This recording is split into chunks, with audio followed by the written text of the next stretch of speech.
बच्चों आ जाओ miscellaneous example में। अब ये सब क्वेश्चन है ना, करना बैठ के देखो मैं कितना 1 लाख क्वेश्चन का भी वीडियो लेक्चर बना के सेंड कर दूँ ना, तो तुम्हें कोई फ़ायदा नहीं होगा जब तक तुम थ्योरी को ध्यान से नहीं सुनोगे, क्वेश्चन खुद नहीं सॉल्व करोगे। और जैसा मैंने बोला कि जैसे ही हमारा सिलेबस कंप्लीट हो जाएगा ना, मैं डाउट क्लास लगा दूंगा। बस पहले एक बार सिलेबस कंप्लीट होने दो। 12th का डाउट क्लास चल रहा है, जैसे 12th का डेली बेसिस पे डाउट क्लास होता है वैसे आपका भी लगा दूंगा। आपको जो भी क्वेश्चन है, दुनिया का कोई भी क्वेश्चन हो, मेंस का हो, एडवांस का हो, बोर्ड का हो, कोई भी क्वेश्चन हो, आप अपने डाउट पुट करोगे, मैं उसका मतलब डे 1 वीडियो लेक्चर बना के सेंड कर दूंगा सेम डे में। ठीक है, अब आ जाते हैं हम लोग मिसलेनियस एग्जाम्पल में। एग्जाम्पल नंबर 11 में क्या बोल रहा है देखो ध्यान से।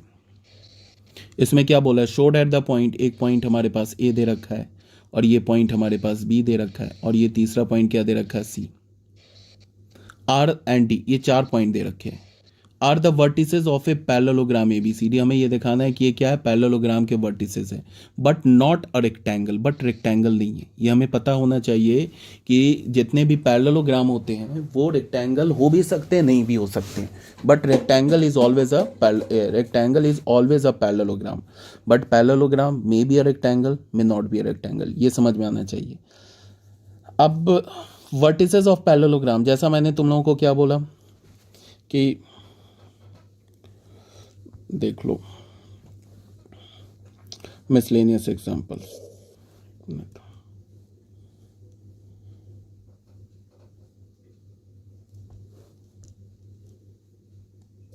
ज़्यादा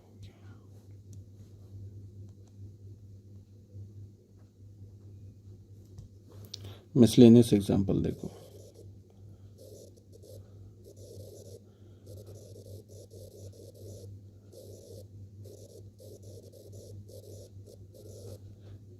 जैसा मैंने तुम लोगों को क्या बोला कि जैसे लाइन जो होता है ना, वो लाइन अभी तुमने जो लाइन पढ़ा है ना, वो किस में पढ़ा है, 2D में पढ़ा है। लाइन 3D में भी होता है, 3D में भी लाइन की इक्वेशन होती है, आ रही बात समझ में। और 3D में भी लाइन का स्लोप होता है जिसको हम डायरेक्शन कोसाइन बोलते हैं। क्या होता है वो हम लोग जाके 3D, मैंने स्टार्टिंग में बोल दिया कि जो 3D है वो 99% कहाँ पढ़ेंगे, 12th क्लास में। तो फिर हम पढ़ेंगे कि कोई लाइन स्पेस में होगा तो उसका इक्वेशन क्या होगा, उसका स्लोप क्या होगा, वो सब हम लोग पढ़ेंगे 12th क्लास में।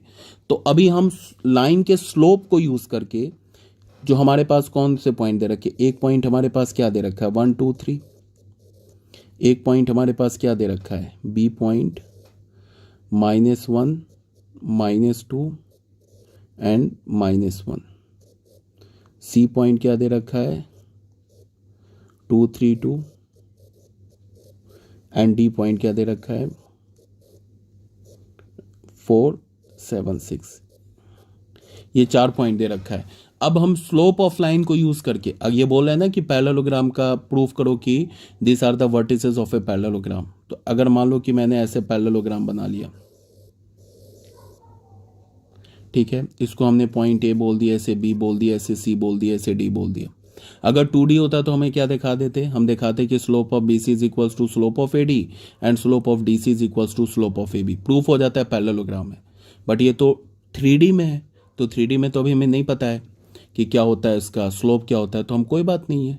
हमें अगर दिखाना है कि ये जो है पैरेललोग्राम है बट रेक्टेंगल नहीं है, तो पैरेललोग्राम है बट रेक्टेंगल नहीं है, तो उसके लिए हम लोग क्या करेंगे, सबसे पहले पैरेललोग्राम प्रूफ करने के लिए हमें दिखाना होगा कि जो AB है, AB और जो CD है ये इक्वल है, और फिर जो BC है और ये जो हमारा AD है ये इक्वल है। पहले तो ये दिखा देंगे। अब पैरेललोग्राम में क्या होता है कि रेक्टेंगल में क्या होता है कि अगर रेक्टेंगल है, जैसे तुम जानते होगे कि अगर हमारे पास रेक्टेंगल है तो रेक्टेंगल के जो डायगनल्स होते हैं ना, सॉरी रेक्टेंगल नहीं बना, रेक्टेंगल के जो डायगनल्स होते हैं ना वो इक्वल होते हैं, बट पैरेललोग्राम के डायगनल्स इन जनरल इक्वल नहीं होते हैं। ठीक है, अगर ये रेक्टेंगल है तो इसके जो डायगनल्स होंगे वो आपस में क्या होते हैं, इक्वल होते हैं। जैसे ये अगर हमारे पास ये एक डायगनल हो गया, ये हमारे पास एक डायगनल हो गया, ये दूसरा डायगनल हो गया, ये मान लो ABCD रेक्टेंगल है, तो फिर यहाँ से क्या होगा, AC is equals to BD हो जाएगा। देखो रेक्टेंगल जो है पैरेललोग्राम के सारे प्रॉपर्टी को सेटिस्फाई करेगा। ठीक है, रेक्टेंगल जो है या फिर तुम ऐसे बोल लो कि जो पैरेललोग्राम है वो रेक्टेंगल होता है, बट गलत बोल रहा हूँ। रेक्टेंगल जो होता है वो पैरेललोग्राम होता है, बट सारे पैरेललोग्राम रेक्टेंगल नहीं होते। हमें क्या दिखाना है कि ये जो हमारा एक पैरेललोग्राम है बट रेक्टेंगल नहीं है। तो उसके लिए पैरेललोग्राम प्रूफ करने के लिए हमें दिखा देंगे A B is equals to C D and B C is equals to A D, ये दिखा देंगे। और फिर दिखा देंगे A C is not equals to B D, तो बस प्रूफ हो जाएगा। It is a parallelogram but not a rectangle. तो बस शुरू हो जाओ। ए का कोऑर्डिनेट क्या दे रखा है? ए का कोऑर्डिनेट है 1 2 3। बी का कोऑर्डिनेट क्या दे रखा है? -1 -2 -1। सी का कोऑर्डिनेट क्या दे रखा है? 2 3 2। और डी पॉइंट का कोऑर्डिनेट क्या दे रखा है? 4 7 6। तो ए बी क्या हो जाएगा हमारा? डिस्टेंस फॉर्मूला नहीं करना चाहिए बट कर दे रहा हूँ। 1 माइनस ऑफ -1 तो 2 हो जाएगा, तो 2 का स्क्वायर। 2 माइनस ऑफ -2 क्या हो जाएगा? 4, तो 4 का स्क्वायर। 3 माइनस ऑफ -1 तो +4 स्क्वायर, यही हो जाएगा ना। तो क्या हो जाएगा? 16 + 16 32, 32 + 4 36, तो आ गया 6। ए भी निकाल लिया, फिर सी डी निकाल लो। सी डी क्या हो जाएगा? डिस्टेंस फॉर्मूला लगा रहा हूँ। 4 - 2 तो 2 का होल स्क्वायर। फिर क्या होगा? 7 - 3 तो 4, तो 4 का होल स्क्वायर। फिर क्या होगा? 6 - 2 तो 4 का होल स्क्वायर। तो अगेन सेम आ जाएगा 6। तो हो गया। यहाँ से हमें क्या पता चला? A B is equals to C D, इसको हमने इक्वेशन 1 बोल दिया। फिर अब ए बी सी निकालते हैं। बी सी, बी सी क्या होगा? -1 -2 -3, तो -3 का स्क्वायर। फिर क्या होगा? -2 -3 -5 का स्क्वायर। फिर क्या होगा? -1 -2 -3 का स्क्वायर। क्या हो जाएगा ये 9 + 9 18 + 25, क्या हो जाएगा? √43। ठीक है, ये मिल गया बी सी। अब ए डी निकाल लो। ए डी क्या मिलेगा तुम्हें? √, यहाँ से ए डी निकाल लो। 4 - 1 तो 3 का स्क्वायर। फिर क्या होगा? 7 - 2 तो 5 का स्क्वायर।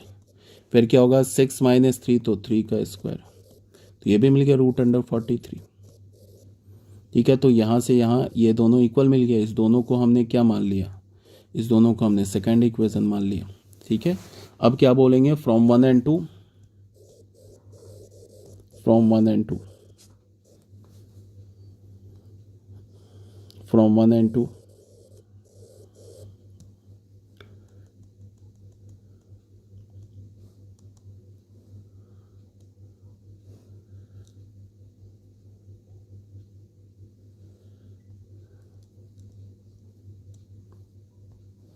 फ्रॉम 1 and 2 क्या बोलेंगे? A B C D is a rectangle. ये प्रूफ हो गया हमारा। अब क्या करेंगे? नाउ ये लेते हैं ए सी, ए सी लेते हैं। अब हम लोग क्या करेंगे? एक काम करते हैं, थोड़ा और ऊपर से।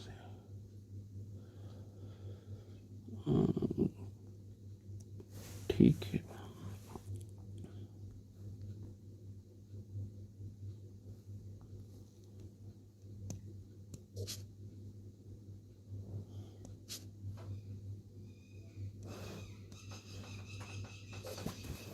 ए सी निकालते हैं। ये जो डिस्टेंस दिख रहा है ना ए सी, ये निकालते हैं। और फिर जो हमारा डिस्टेंस दिख रहा है ना बी डी, ये निकालते हैं। तो ए सी क्या है? डिस्टेंस फॉर्मूला लगाएंगे ए सी पे, तो क्या हो जाएगा? √, ये क्या हो जाएगा? 1 - 2 -1 तो 1 का स्क्वायर। फिर क्या होगा? 2 - 3 -1 तो अगेन 1 का स्क्वायर। फिर क्या होगा? 3 - 2 1 तो 1 स्क्वायर। तो क्या हो गया? √3। बी डी निकालते हैं, तो बी डी क्या हो जाएगा? √, क्या होगा? 4 minus of -3, sorry 4 minus of -1 तो 5 स्क्वायर। फिर क्या होगा? 7 माइनस ऑफ -2 तो 9 स्क्वायर। 6 माइनस ऑफ तो +7 स्क्वायर। ये ऑब्वियस ही बात है, √3 के इक्वल नहीं है। तो यहाँ से हमें क्या मिल गया? A C is not equals to B D. इसको हमने बी इक्वेशन बोल दिया, इसको हमने ए इक्वेशन बोल दिया। अब फाइनली हम क्या बोल सकते हैं? From A and B. Finally हम बोल सकते हैं from A and B, A B C D is a parallelogram but not a rectangle. हो गया, बस कहानी ख़त्म।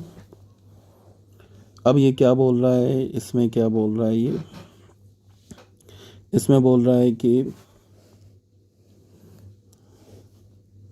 एग्जाम्पल नंबर 12 में find the equation of the set of point P such that its distance from this and this are equal. ये भी वही question ही already करवाया जा चुका है।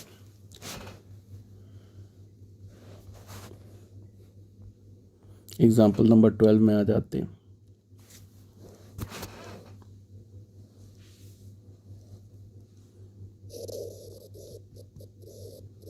बोल रहा है कि find the set of point P point का सेट निकालो। तो P पॉइंट को हमने मान लिया x comma y comma z, और ये जो P पॉइंट है, A पॉइंट हमारा क्या दे रखा है 3 4 -5, 3 4 -5 एंड B पॉइंट क्या दे रखा है, B पॉइंट दे रखा है -2 1 एंड 4। ये जो पॉइंट है ना P, ये A पॉइंट से और B पॉइंट से इक्वल डिस्टेंस पर है, तो P पॉइंट निकालना है, मतलब सेट ऑफ पॉइंट P निकालना है। तो गिवन मतलब क्या बोल रहा है कि find the equation of the set of point, set of point P का इक्वेशन निकालो such that point P is equidistance from A and B। तो क्या हो जाएगा, PA is equals to PB। ये क्या हो जाएगा अकॉर्डिंग टू क्वेश्चन, PA क्या होगा, तो यहाँ से PA स्क्वायर भी PB स्क्वायर के इक्वल हो जाएगा। अब PA क्या होगा, ये PA हो जाएगा हमारा x -3 का होल स्क्वायर प्लस, ऐसा ऑलरेडी कर चुके हैं, y -4 का होल स्क्वायर प्लस z +5 का होल, डिस्टेंस फॉर्मूला लगा दिया। यहाँ से क्या हो जाएगा, ये x +2 whole square plus y -1 whole square plus z -4 का होल स्क्वायर। अब बताओ, यहाँ से x स्क्वायर वाई स्क्वायर और z स्क्वायर, यहाँ से x square y square z square cancel हो गया। यहाँ क्या बचा -6x प्लस, यहाँ क्या बचा -8y, यहाँ से बचा -8y, और यहाँ क्या बचा +10z, और यहाँ क्या बचा 9 + 16 + 25, और यहाँ क्या बचा 4x, यहाँ से -2y, और यहाँ से क्या बचा -8z + 4 + 1 + 16। ठीक है, देखो 16 कैंसिल हो गया। ठीक है, अब यहाँ से इस सारे टर्म को ले आओ राइट हैंड साइड पे, तो क्या हो जाएगा, ये राइट हैंड साइड पे लाओगे तो 6x + 4x, ये लाओगे तो 8y - 2y, ये लाओगे तो -8z है, ये -10z आ जाएगा, और 25 + 9 क्या होगा 34, और यहाँ पे क्या है 5, तो 5 - 34 इज इक्वल्स टू 0। तो क्या हो गया, ये 10x + 6y -18z, और ये क्या हो जाएगा -29 इज इक्वल्स टू 0। ठीक है, ये हो गया हमारा आंसर। ठीक है ना, ये हो गया set of point P point का सेट। यहाँ पे अब क्या करो तुम, XYZ ये क्या है, P पॉइंट का कोऑर्डिनेट है, जो कि किस कंडीशन को सेटिस्फाई कर रहा है, PA is equals to PB को। लास्ट क्वेश्चन देख लो, एग्जाम्पल नंबर 13 में देख लो क्या बोल रहा है ये। Find the centroid of the triangle ABC at the point 1, 1 if the coordinate of AB, ठीक है, एट द पॉइंट दिस। बच्चों आ जाओ एग्जाम्पल नंबर 13 में। एग्जाम्पल नंबर 13 में क्या बोल रहा है, देखो ध्यान से क्या बोल रहा है, the centroid of A triangle ABC। चलो मैं बना के देता हूँ, कोई ट्रायंगल है ABC, इसके सेंट्रॉइड का कोऑर्डिनेट क्या दे रखा है 1, 1। ठीक है, और A और B का कोऑर्डिनेट दे रखा है ये, तो बोला है कि C का कोऑर्डिनेट निकालो। सिंपल क्वेश्चन है, A का कोऑर्डिनेट क्या है 3, -5, 7, B का कोऑर्डिनेट क्या दे रखा है -1, 7, -6। तो C का कोऑर्डिनेट हमने मान लिया x1 y1 से अच्छा है, XYZ मान लिया, XYZ से भी अच्छा है अल्फा बीटा गामा, ये थोड़ा पैरामीटर लगता है। ठीक है, तो अकॉर्डिंग टू क्वेश्चन क्या होगा, यही होगा ना। G का कोऑर्डिनेट क्या हो जाएगा, G का कोऑर्डिनेट क्या हो जाएगा, तीनों के x कोऑर्डिनेट को ऐड करो, 3 - 1 + α/3, फिर क्या हो जाएगा -5 + 7 + β/3, और z कोऑर्डिनेट क्या हो जाएगा 7